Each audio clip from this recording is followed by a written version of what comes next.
Question 1. Which of the following sections of the Greenfield's Family Constitution most likely outlines how leadership roles and ownership stakes will transition between generations or in the event of unforeseen circumstances? A. Vision, mission statement, and values. B. Governance structure. Or C. Succession planning. So right off the bat here, transitioning between generations is kind of going to point me towards succession planning, which is going to be typically what succession planning is. It's kind of planning for the succession of leadership. So I would go with C, given the information so far.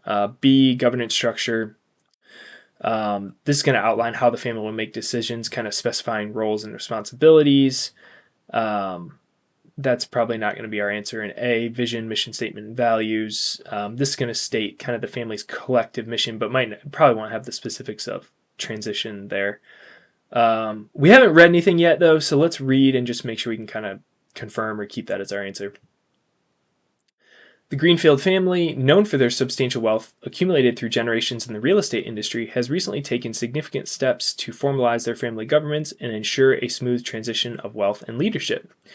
To this end, they have developed a comprehensive family constitution, which outlines the family's vision, mission statement, and values. The document also details the governance structure that will guide their decision-making processes. John Greenfield, the family patriarch, has emphasized the importance of having clear guidelines for succession planning to ensure that leadership roles and ownership stakes transition seamlessly between generations in the event of unforeseen circumstances. So there you have it right there. That kind of confirms our answer of C, succession planning. Question 2. All of the following are structures that will be useful for supporting the Greenfield's governance, except. So governments related, so I think we read this in the last paragraph, but this focus on formal governance has led the Greenfields to establish various structures to support family governance. So what are these structures that are going to be helpful? So 2 of these are helpful structures and 1 is not, since we have this except here. So A, family council. Yes, this is going to be a helpful structure. This is going to put the decision-making power into multiple different family members' hands so that there'll be more kind of collective decision-making versus one family member kind of having control and making decisions. B, multifamily office. So a multifamily office is going to support multiple families. So this is likely not supportive of the Greenfield family specific governance. So that's probably going to be our answer. Let's make sure C makes sense. Family constitution. Yes, this is going to provide kind of the formal agreement among the family members. As I kind of talked about, it outlines the family's vision, mission statement, and values. So it's kind of setting the tone for how the family will operate and use the wealth. Question 3. Robert's belief about the relationship between money and happiness for the family is most likely characteristic of which money script? A, money avoidance, B, money status, or C, money worship. So let's just kind of talk about the definitions of each of these first, and then we'll kind of know that going into what we're reading. So money avoidance, this is going to be when a person is kind of worried about becoming wealthy, and that becoming wealthy is going to kind of occupy their time and all they'll care about is money, so they kind of avoid becoming wealthy, or maybe not becoming wealthy but becoming wealthy past some certain point. And then money status, this is going to be somebody who basically wants to become have more money just so they can kind of say they have more money, and that's kind of what it is there. So if they want the more money for the power they think it comes with, or the way they think people view them, that's kind of what they're looking at there. And then money worship, this is the belief that more money equals more happiness, essentially. So let's see what it says about the money and happiness here.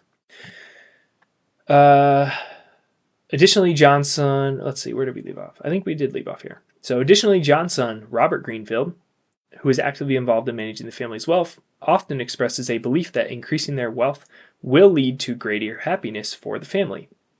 He frequently mentions, "We're pretty wealthy, but I'm sure that the more wealth my family and I amass, the happier we will all be. So it seems like right off the bat, that's going to fall right into money worship. More money equals more happiness. Money status, he's not talking about doing it for the status of, people looking up to them because they have more money or getting more power because of the money. And they're also not fearful of amassing more wealth. He obviously wants to amass more wealth. So go with C, money worship. Question 4. Which of the following best describes the type of family office the Greenfields have engaged? An SFO, which is single family office, a VFO, virtual family office, or a PFO, professional family office. So we left off right here. The Greenfields have also engaged with a financial institution, that's key here, that offers a family office service, providing them with a centralized point of contact for managing their diverse financial needs. So let's look back at these answers. A single family office, that's not going to be correct. A single family office would be a separate entity that the family is running. It's not going to be offered through a financial institution. A virtual family office is going to be a network of professionals, not a single point of contact at a financial institution. So this is going to be your attorneys, accountants, asset managers, financial advisors, kind of more mishmashed, and the people that you work with, but they might not all be at the same financial institution, and they don't work specifically for you. They have other clients. So we can cross that off. And then a PFO, this is going to be correct. A professional family office, also called an institutional family office, is going to be managed through a financial institution, and then they kind of employ all the professionals that you would need in your life for that. So the CPAs, attorneys, financial advisors, etc. Answer C.